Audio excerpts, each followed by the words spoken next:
Muy bien. Bueno, el Señor, mis hermanos, bendiciones para todos. Estamos aquí en casa transmitiendo para nuestro estudio de esta noche. Antes de comenzar, vamos a orar al Señor para poner este tiempo en sus manos. Oremos. Padre nuestro que estás en los cielos y en todo lugar, te damos gracias, Señor, por tu cuidado, por tu providencia, por tus bendiciones para nuestra vida.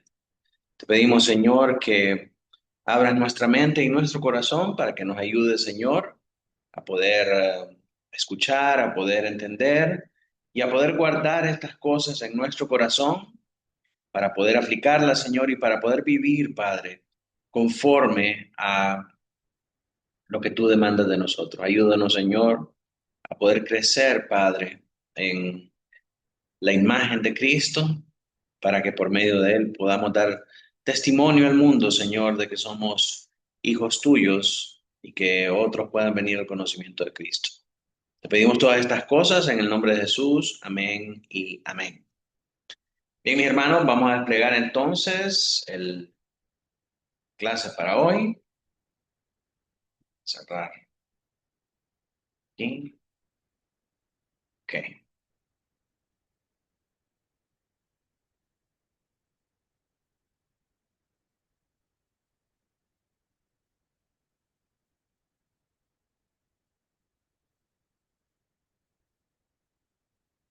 ¿Pueden ver, mis hermanos? Sí, sí se ve.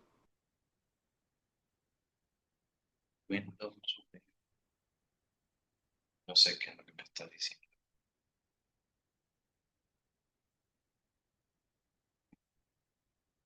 Ahí está. Más. Sí. Sí. Bien. Bueno, mis hermanos, como hemos venido estudiando a través de estos meses, llegamos ya a la última parte de nuestro estudio, capítulo 10, en el epílogo que comprende los versículos del 6 al 21, ¿verdad? Dijimos en la clase pasada que esta sección, del capítulo 6 al versículo 21, tiene dos partes grandes. La primera es la conclusión del mensaje y la segunda es la conclusión del libro. Estamos ahorita en la conclusión del mensaje. Y dentro de esa conclusión del mensaje hay una subdivisión en la que encontramos 5 exhortaciones. Nuestra primera clase vimos las primeras dos y el día de hoy vamos a ver la tercera y la cuarta exhortación. Para en nuestra última clase ver la quinta exhortación y la conclusión.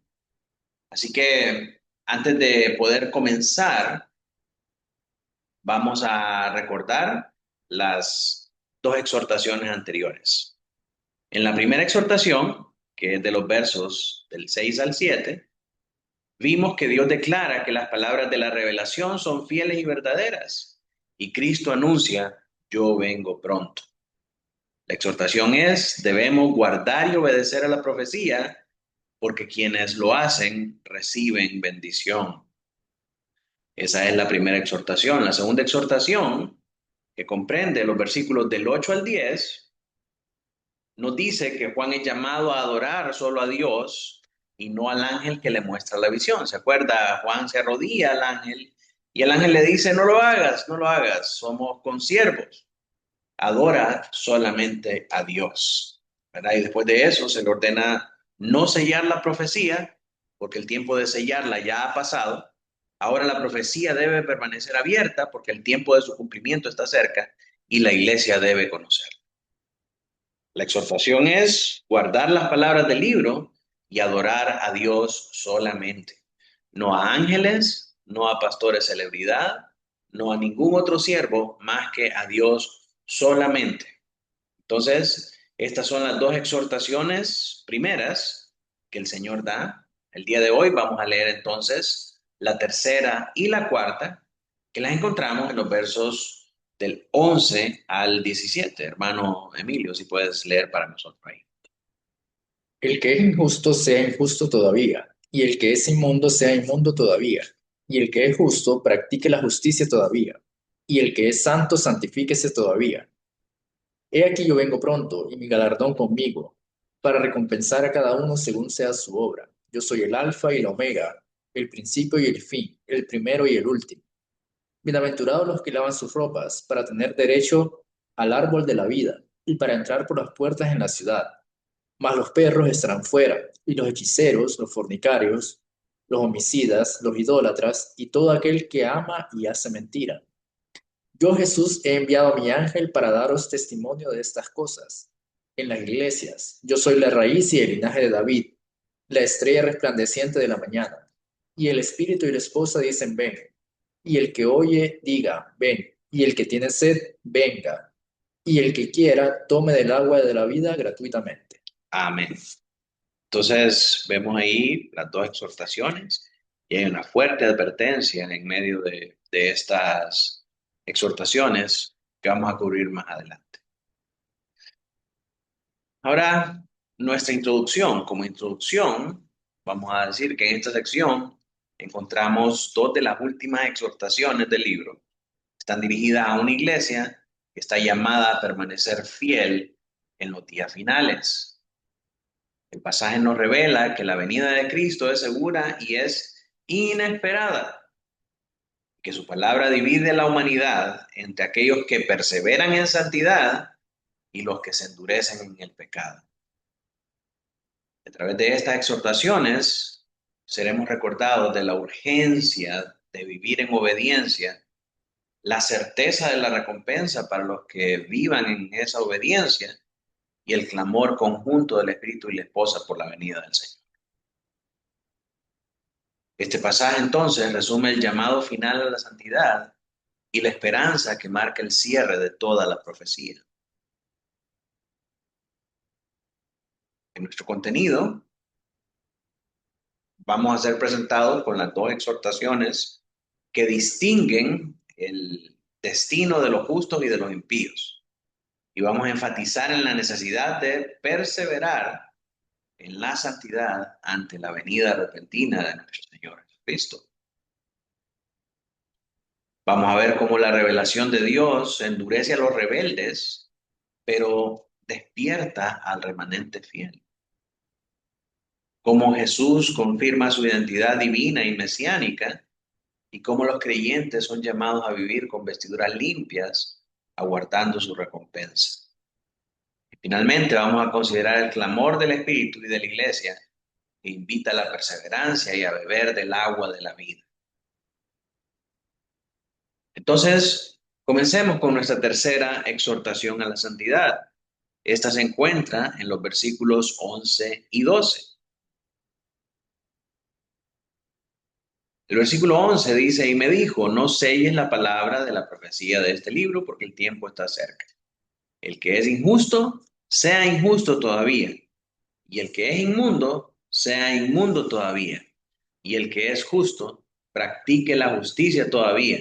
Y el que es santo, santifíquese todavía. Y obviamente, como hemos visto en otras partes del libro, esta profecía hace alusión a otras profecías en el Antiguo Testamento. Y declara que el injusto va a seguir en su injusticia y el santo continuará en santidad.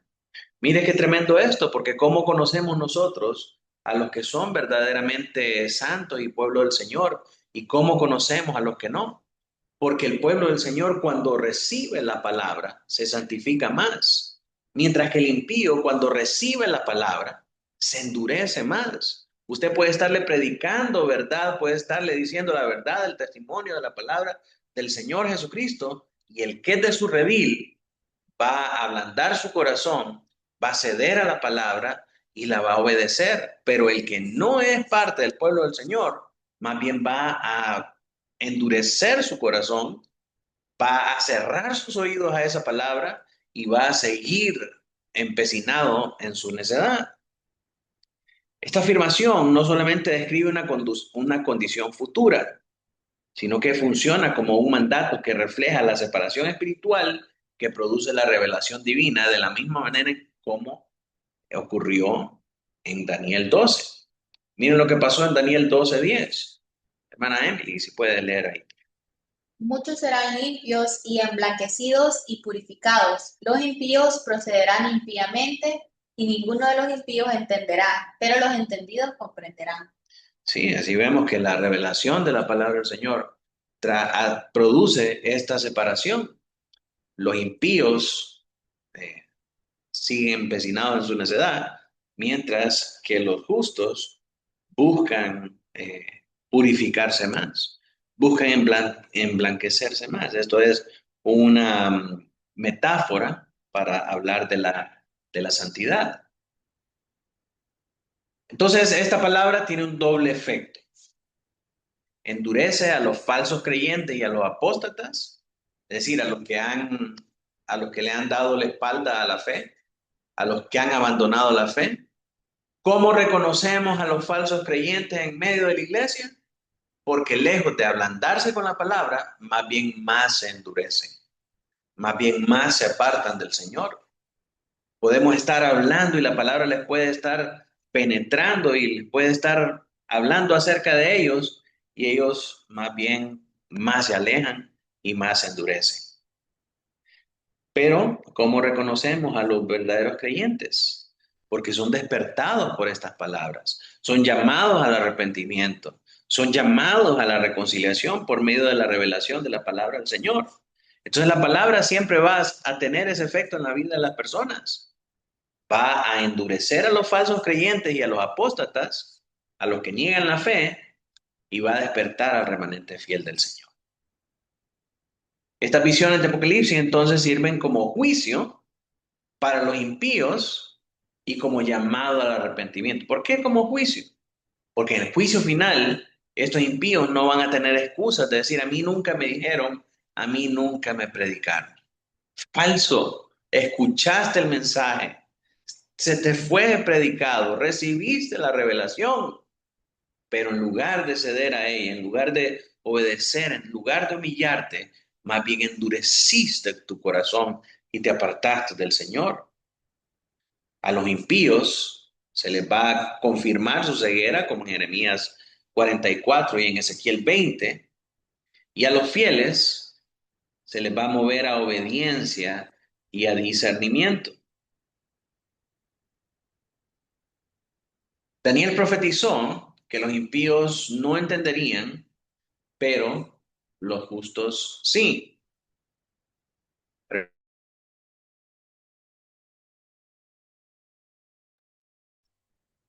Entonces Daniel profetiza que los impíos no iban a entender, eso es lo que vimos, es lo que leímos en Daniel 12:10.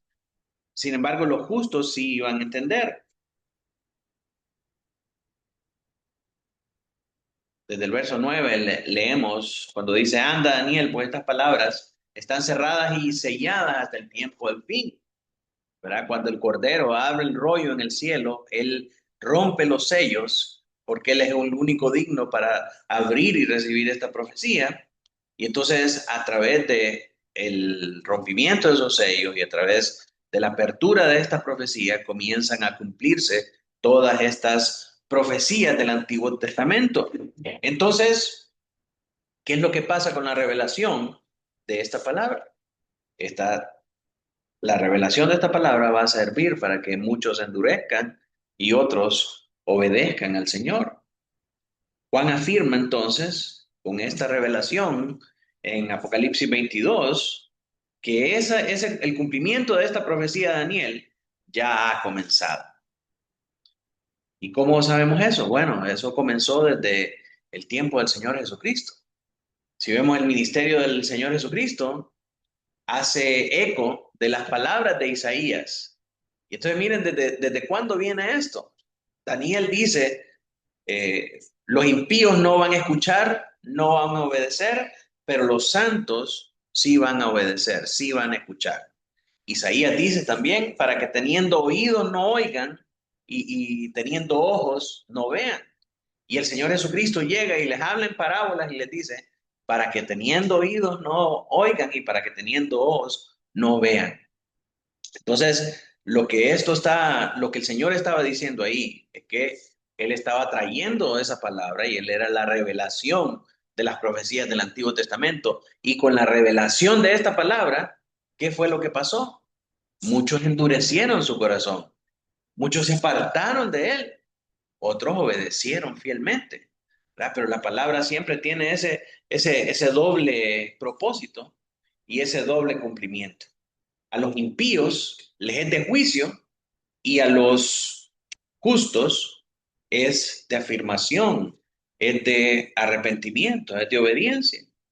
La revelación entonces impulsa dos respuestas: persistencia en el pecado para los impíos o persistencia en la justicia para los justos. ¿Verdad? Dos cosas pueden pasar cuando viene a nosotros la iluminación de su palabra ahora. O permanecemos en el pecado o nos apartamos del pecado y permanecemos en la justicia del Señor. Si hemos sido verdaderamente justificados, vamos a permanecer en la justicia del Señor. Pero si no hemos todavía sido justificados, no hemos todavía conocido al Señor, no hemos venido al conocimiento de Él por medio del Evangelio verdadero y no ha producido en Él, en nosotros, no ha producido Él en nosotros el arrepentimiento y el nuevo nacimiento, vamos a persistir en el pecado. Entonces dice el Señor, vengo pronto, por segunda vez, vengo pronto. Apocalipsis 22:12, en la primera parte, dice, he aquí, yo vengo pronto.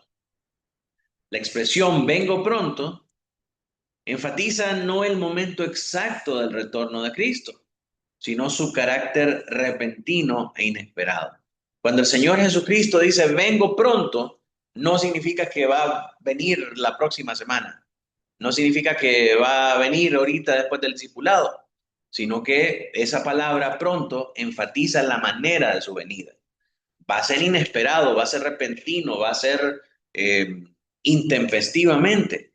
Así va a ser la venida del Señor. Y Él la compara como un ladrón en la noche. Vendrá cuando nadie se lo espera. Sí, nadie espera que entre un ladrón en la noche a la casa, ¿verdad? Entra de manera sorpresiva, de manera repentina, sin estarlo esperando. Y eso motiva a los creyentes a vivir alertas, a vivir fieles y a vivir perseverantes. Si usted vive en una zona donde hay peligro y hay ladrones alrededor, usted toma sus precauciones, usted mira cómo puede hacer para estar vigilante, para estar expectativo y para tratar de que no suceda nada. Entonces, de la misma manera, esa alerta del Señor nos llama a nosotros a estar preparados.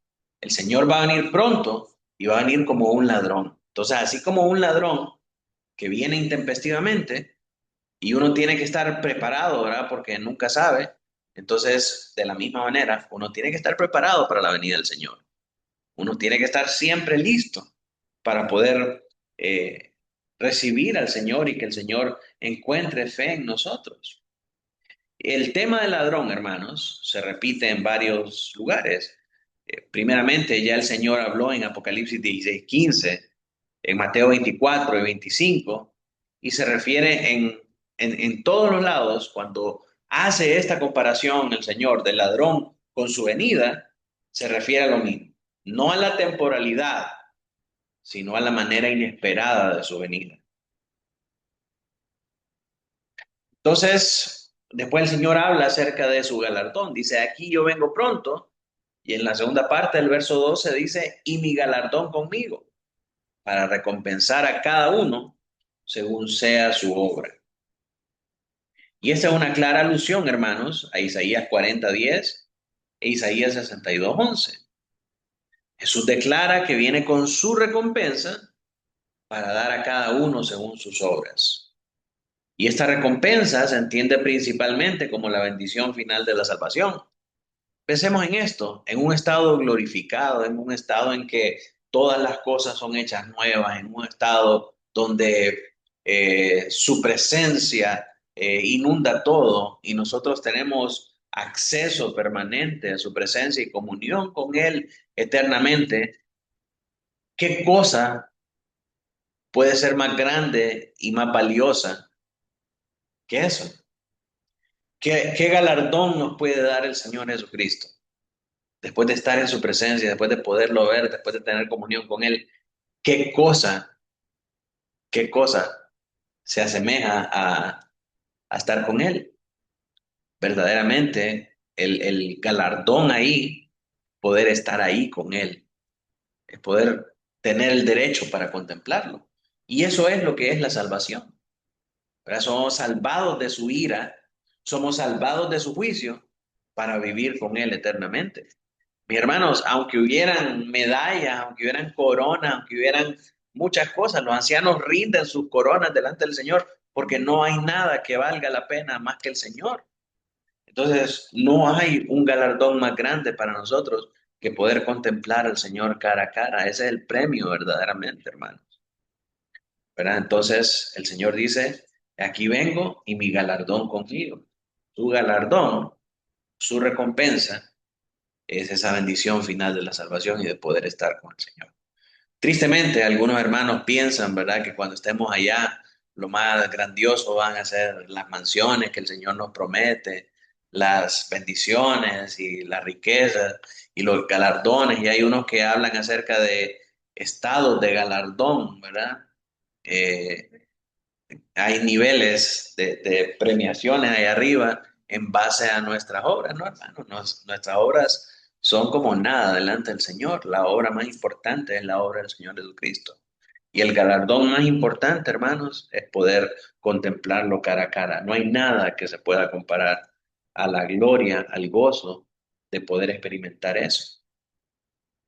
Las obras no nos salvan, las obras no producen en nosotros fe y arrepentimiento, pero ciertamente demuestran la realidad de una fe viva que ha sido justificada por la sangre de Cristo. Definitivamente el que ha sido justificado, el que ha evidenciado tener fe y arrepentimiento, necesariamente tiene que presentar las obras que acompañan a ese arrepentimiento y a esa fe. Entonces, vemos los textos de prueba que nos hablan acerca de ese galardón y que ese galardón es la salvación del Señor. Nicolás, ayúdeme a leer ahí en Isaías 40:10. He aquí que Jehová el Señor vendrá con poder, y su brazo señoreará. He aquí que su recompensa viene con él, y su paga delante de su rostro. Sí, en el contexto de ese pasaje de Isaías 40, los enemigos tienen sitiado a Israel y entonces Isaías está profetizando que el Señor viene y su recompensa con él. ¿Y cuál era la recompensa que ellos esperaban en aquel momento? La salvación del Señor, que el Señor los librara de sus enemigos. Entonces vemos que Juan toma del mismo lenguaje de Isaías 40:10. Isaías 62:11. Hermana Martita, si me ayuda a leer, por favor. Sí, dice, he aquí que Jehová hizo oír hasta lo último de la tierra. Decid a la hija de Sión, he aquí viene tu Salvador, he aquí su recompensa con él, y delante de él su obra. Amén. Nuevamente, el Señor trae su salvación y su salvación es ser librados de nuestros enemigos.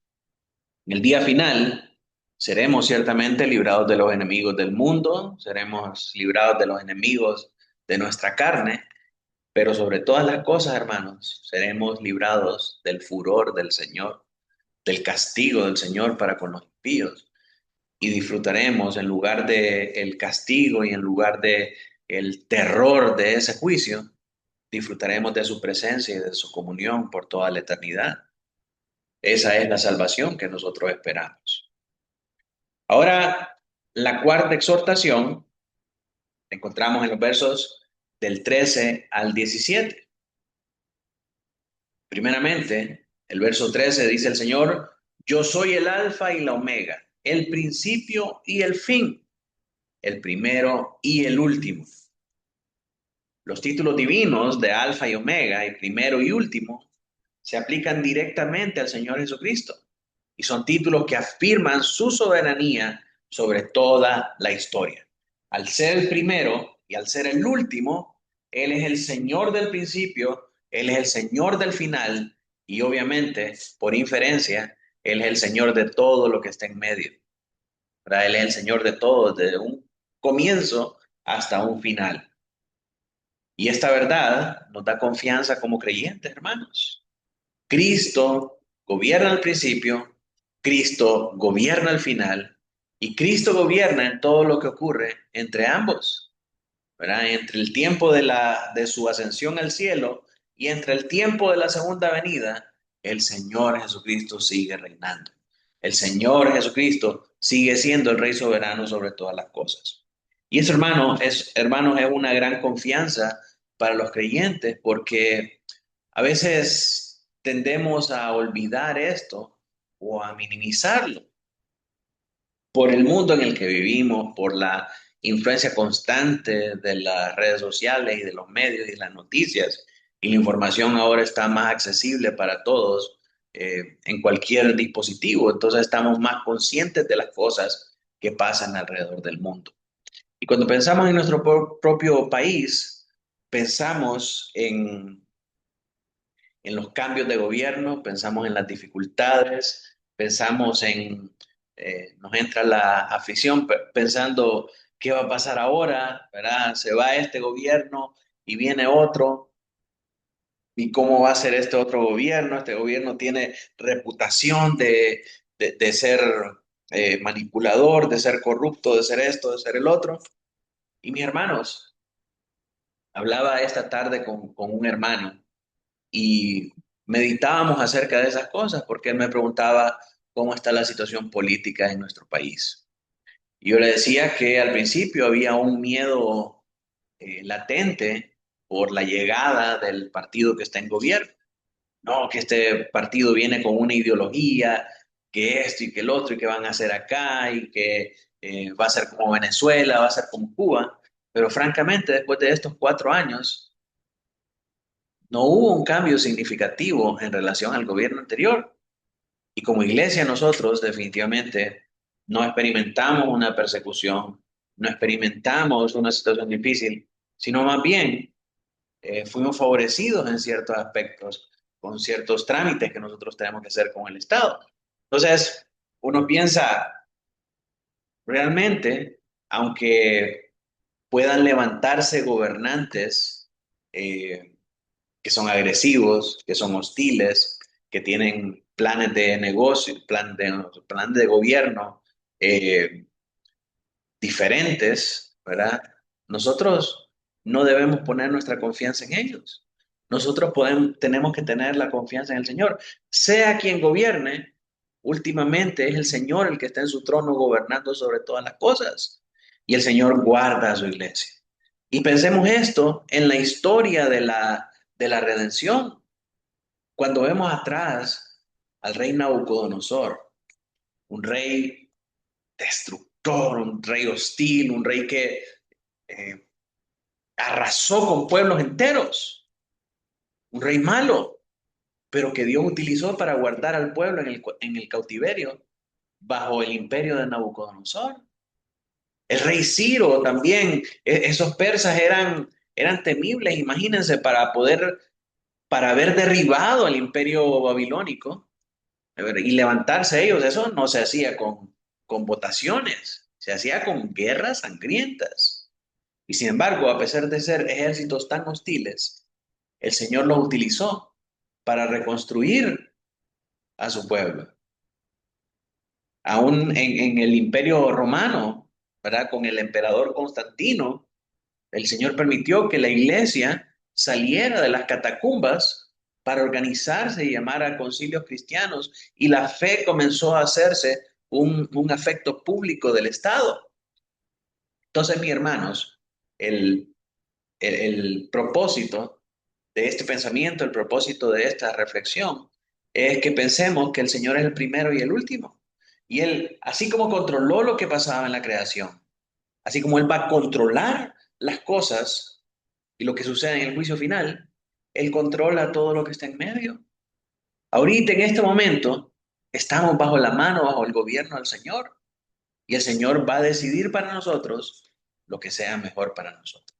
Y lo que Él elija darnos, hermanos, nosotros tenemos que recibirlo con acción de gracias, porque el Señor sabe qué es lo que necesitamos. Si necesitamos paz, el Señor nos va a dar paz aún con un gobernante hostil. Si necesitamos santificación, el Señor nos va a perseguir aún con el gobernante más pacífico que pueda dar. Pero el Señor sabe qué es lo que necesitamos. Y justamente eso, lo que necesitamos nosotros, hermanos, para santificarnos como pueblo de Dios, el Señor lo va a dar y va a usar sus recursos para que su voluntad y su plan se cumpla en nosotros. Entonces, esto de saber que el Señor es el alfa y la omega, Él reina en el principio, Él reina en el final y todo lo que está en medio, es una gran esperanza para la iglesia del Señor. Y luego Juan habla acerca de los que lavan sus vestiduras.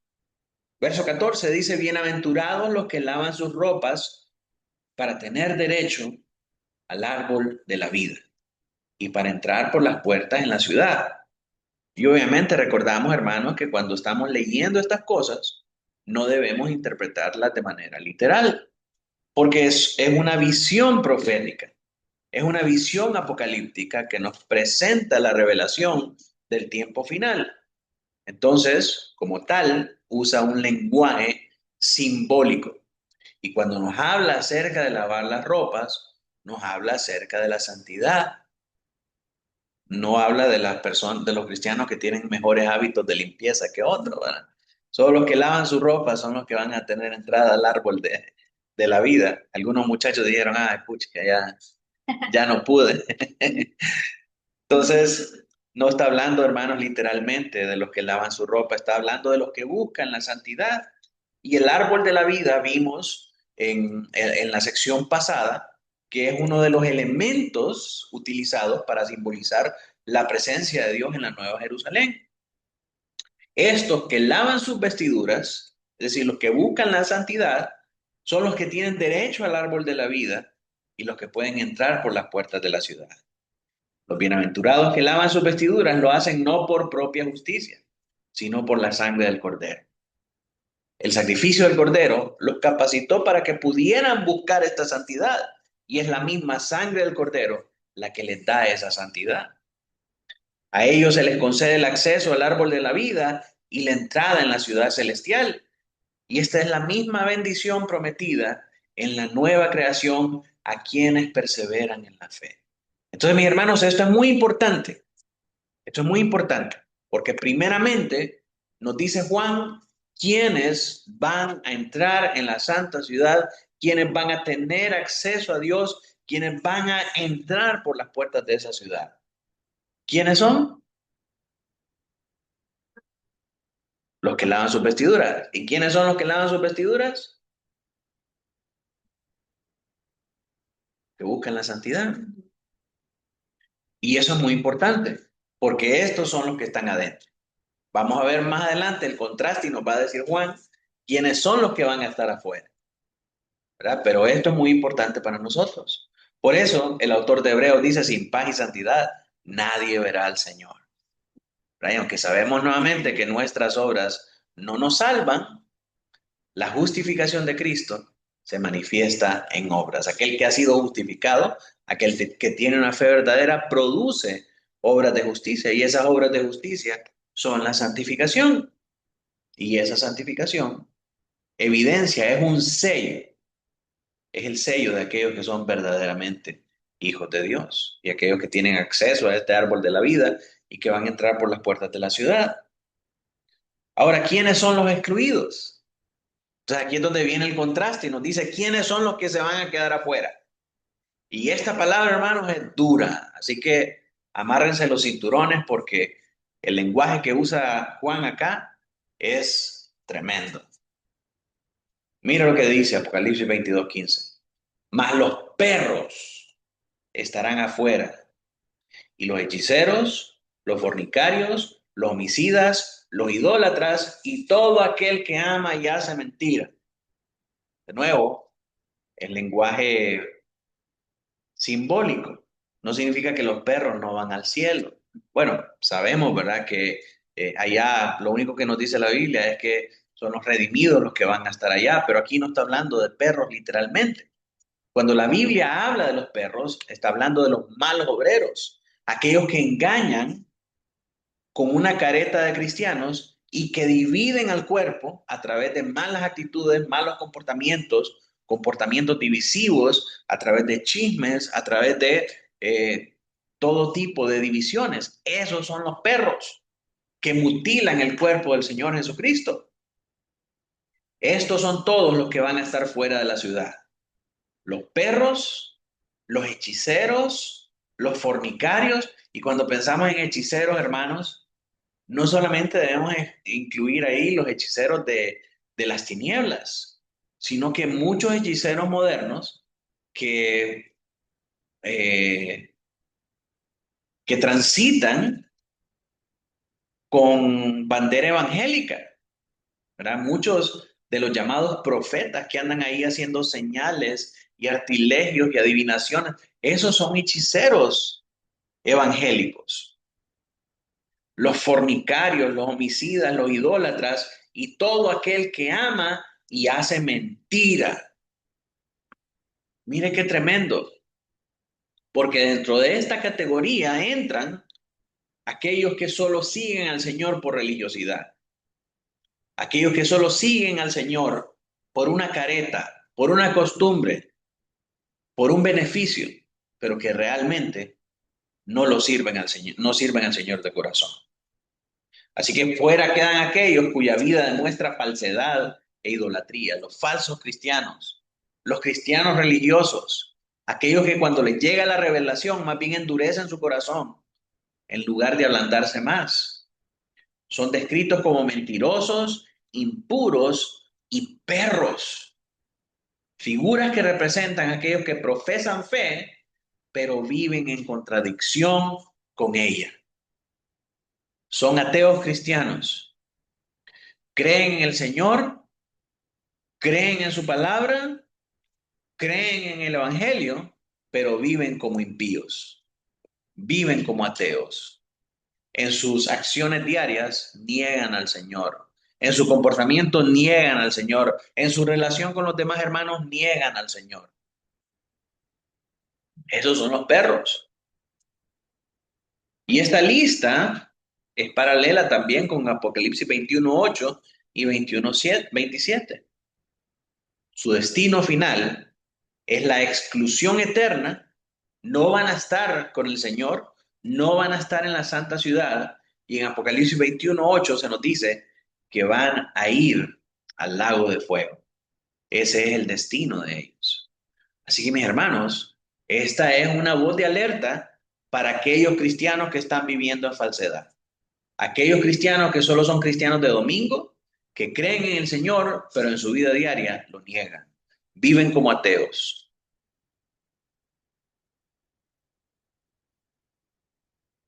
Okay. Luego, Jesús confirma que este testimonio es verdadero en Apocalipsis 22:16. Dice, yo Jesús he enviado a mi ángel para daros testimonio de estas cosas en la iglesia. Yo soy la raíz y el linaje de David y la estrella resplandeciente de la mañana. Entonces Jesús envía a su ángel para dar testimonio a la iglesia. ¿De qué? De que estas palabras son fieles y verdaderas. Entonces, si son fieles y verdaderas, nosotros como iglesia tenemos una responsabilidad legal delante del Señor de cumplir con estas cosas, de buscar la santidad para poder estar en la ciudad, para poder entrar en las puertas de la ciudad y para poder acceder al árbol de vida.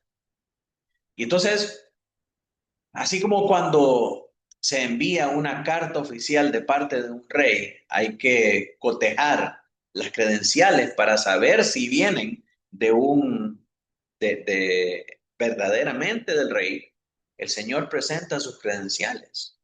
¿Y cuáles son las credenciales del Señor? Tenemos que saber, hermanos, que este es un tema muy importante en aquel tiempo, donde se enviaban y se recibían cartas en nombre de los apóstoles y algunas eran falsificadas, ¿verdad? En Tesalonicenses se habla acerca de eso. Pablo advierte a la iglesia y le dice que no crean a ninguno que enviando carta de parte de ellos les hable otra cosa diferente al mensaje que él les enseñó. Entonces, este tema de las cartas falsificadas era muy importante para la iglesia en aquel momento. Pero para validar el testimonio, el Señor dice que yo envío a mi ángel para dar testimonio a la iglesia de que estas cosas son ciertas. ¿Y cuáles son mis credenciales? Yo soy la raíz de David. Pero el Señor presenta su autoridad mesiánica. Yo soy el Mesías prometido y soy el lucero resplandeciente de la mañana. Soy el que va a traer la redención. Entonces, la victoria mesiánica que ya ha comenzado y su obra redentora que avanza hacia su consumación son las credenciales que da el Señor Jesucristo acerca del testimonio veraz de esta carta.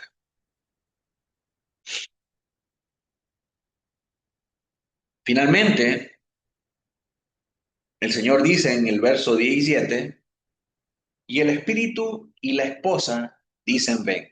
Y quiero que note, hermanos, qué hermoso es esto, porque no dice la novia, dice la esposa. ¿Verdad? Y esto es hermoso, hermanos, porque ya vemos una relación consumada de pertenencia de Dios con su iglesia. ¿Verdad? El espíritu y la esposa dicen ven. Y el que oye, diga ven. Y el que tiene sed, venga. Y el que quiera, tome del agua de la vida gratuitamente. El Espíritu Santo y la iglesia fiel, descrita como la esposa, claman juntos por la venida de Cristo. No hay nada más grande que la iglesia anhele, que la iglesia verdadera anhele, que la venida de Cristo. Eso evidencia y esa es una marca de que es la iglesia fiel. Y vemos 3 veces el imperativo ven. Nos dice que el Espíritu y la esposa dicen ven, que el que oye diga ven y que el que tiene sed venga. 3 veces se usa ese verbo imperativo ahí. Y eso hace eco con Isaías 55:1. Mire lo que dice. Pam, si nos lee, por favor. A todos los sedientos, venid a las aguas, y los que no tienen dinero, venid, comprad y comed. Venid, comprad sin dinero y sin precio, vino y leche. Sí, entonces nuevamente se usa el mismo imperativo 3 veces. Fíjate que Juan está trayendo y recordando al pueblo esas palabras que se hablaron en Isaías. Y nuevamente, solo los que oyen pueden responder al llamado. ¿Sí? Y esto es algo que vimos desde el principio. El resultado de la palabra revelada tiene 2 propósitos. Que los impíos endurezcan más su corazón y se aparten y apostaten de la fe, y que los justos escuchen y obedezcan. Entonces, solamente aquellos que pueden escuchar son los que son capaces de responder al llamado. Y aquí hay un llamado doble, porque el que oye es la iglesia. ¿Verdad? Y dice, ven. Y eso nos habla a nosotros de perseverancia hasta el final. Y luego el que tiene sed. Este es el creyente individual, el que tiene sed, venga y beba del agua de la vida gratuitamente. Como iglesia, de manera corporativa, todos decimos ven y todos perseveramos juntos hacia esa meta final y hacia ese evento grandioso que la iglesia espera, que es la venida del Señor Jesucristo para rescatarnos y para redimirnos de esta humanidad caída. Pero cada uno de nosotros, como creyente individual, debe venir y beber del agua de la vida gratuitamente. Ese es un sello y es una señal de aquellos que son verdaderamente parte de esta esposa fiel que está junto con el Espíritu y que dicen, ven. El creyente verdadero oye esas palabras y atiende a esa invitación y viene y bebe gratuitamente de esa agua.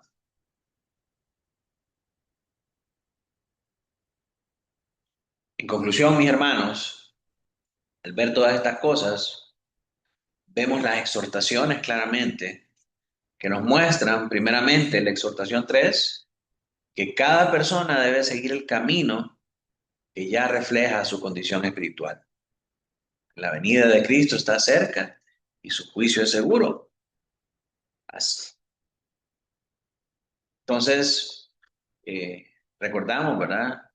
Si la condición espiritual de un impío es endurecerse con la voz de Dios, con la revelación de la palabra de Dios y es apostatar de la fe, pues que siguen ese camino. Pero aquellos que han sido justificados deben seguir en el camino de la verdad, deben seguir lavando sus vestiduras para poder tener entrada en la ciudad celestial. Entonces esa es la tercera exhortación a la santidad. La cuarta exhortación a la santidad nos dice que los creyentes deben perseverar en su fidelidad, mantener sus vestiduras blancas y venir continuamente a Cristo para recibir la vida motivados por quién es Él. ¿Quién es Él? El alfa y el omega, el principio y el fin, la raíz de David, el lucero resplandeciente de la mañana. Me encanta esa descripción del Señor Jesucristo. Cuando pensamos acerca de este lucero resplandeciente de la mañana, es inevitable pensar en las palabras del profeta cuando dice, nuevas son tus misericordias cada mañana. Cuando levanta ese primer lucero resplandeciente de la mañana, sabemos que una nueva mañana ha llegado. Entonces, el poder contemplar una nueva mañana significa poder ver un día más la misericordia del Señor. Y qué hermoso que el Señor se describa así, como el lucero resplandeciente de la mañana. Y por la esperanza de la recompensa final. Pero también hay una advertencia. El que vive para guardar las apariencias y no para agradar a Dios como los perros, va a terminar quedando fuera del reino. Como aplicación, mis hermanos, vivir con coherencia y obediencia, debemos vivir con coherencia y con obediencia, dejando toda falsedad. ¿Qué es coherencia? Que lo que nosotros decimos, lo que nosotros predicamos, que lo que nosotros hablamos sea consistente con la vida que nosotros llevamos. Eso es coherencia. Debemos vivir coherentemente y obedeciendo las palabras del Señor, dejando toda falsedad en nuestra vida. Debemos perseverar en la santidad mediante el arrepentimiento y la fidelidad. Eso significa lavar nuestras vestiduras. Debemos cultivar discernimiento para no desviarnos. Y en esto, hermanos, he estado pensando durante esta semana, a causa de los recientes acontecimientos que compartí con ustedes, con la iglesia, el desvío de un varón tan admirado, tan respetado y tan escuchado como Kirk Cameron. Un hombre que predique el evangelio todos los días, hermanos. Un hombre que se sabe el mensaje de la salvación, que conoce las buenas noticias y las malas noticias y sabe que entre esas malas noticias está el tormento eterno de los impíos. O sea, no es un tema desconocido para él, no es un tema que viene descubriendo. Es un tema que tiene más de 10 años de estar predicando reiterativamente. Y ahora viene a dudar acerca de elementos tan vitales como la condena eterna y consciente de los impíos. Digo, ¿qué hace que un hombre no tenga el discernimiento para no desviarse y negar las doctrinas elementales del cristianismo? ¿Cuánto necesitamos tener ese discernimiento para poder mantenernos firmes y no negar las verdades torales del cristianismo? Ahora más que nunca, hermanos, que vemos foros en internet, foros en las redes sociales, que escuchamos muchas voces, algunas legítimas, otras falsas, de falsos maestros, de falsos obreros, de perros, como los llama Juan, hablando por todas partes y llevando cautiva la mente aún de hombres maduros. Necesitamos que el Señor nos dé este discernimiento para mantenernos firmes en la fe. Esperar a Cristo con esperanza activa, invitar a otros a acercarse al Señor y recibir también del agua de la vida. De esta manera, hermanos, terminamos con la tercera y cuarta exhortación. En nuestra próxima clase vamos a estar viendo la quinta exhortación y la conclusión. Y de esa manera cerramos nuestro capítulo de estudio del libro del Apocalipsis. Por hoy terminamos hasta ahí, mis hermanos. Vamos a orar al Señor para pedirle que bendiga nuestro tiempo juntos. Mi hermano Héctor, si nos puedes dirigir en oración. Amantísimo Padre Celestial, damos gracias, Señor, por este tiempo de aprendizaje, Padre. Podemos reunir, Señor, y a la distancia también los hermanos, Señor, por medio de Zoom. Gracias por tu palabra revelada, Señor. Gracias por el sacrificio de Cristo, por la sangre de Cristo, Señor. Ayúdanos, Padre, a que esta palabra no sea simplemente conocimiento en nuestra mente, Señor, sino que podamos aplicarlo en nuestra vida, Señor. Ayúdanos a tener discernimiento, Padre, para no desviarnos de tu verdad, Padre. El Espíritu Santo nos guíe siempre hacia toda verdad y hacia toda justicia en Cristo Jesús, Señor. Te rogamos, Padre, que sigas haciendo misericordia, Padre. No permitas, Padre, que caigamos, Señor, ante los ataques de este mundo, Señor. Ayúdanos a permanecer fieles hasta el final, Señor, esperando, expectante, Señor, tu venida gloriosa, Señor, para estar juntamente contigo por la eternidad. Gracias, Padre, por tanta misericordia hacia nosotros, Señor. Gracias por la vida de nuestro pastor, Señor, y la dedicación que tiene, Padre, al enseñarnos estas verdades, Señor. Te ruego que puedas darle nueva fuerza, Señor, cada día, Padre, física y espirituales, Señor, para que puedas seguir guiando a tu iglesia, Señor, conforme a tu verdad, conforme tú lo has dejado escrito en tu palabra, Señor. Gracias, Señor, por este tiempo, Padre, en Cristo Jesús oramos. Amén y amén. Amén y amén.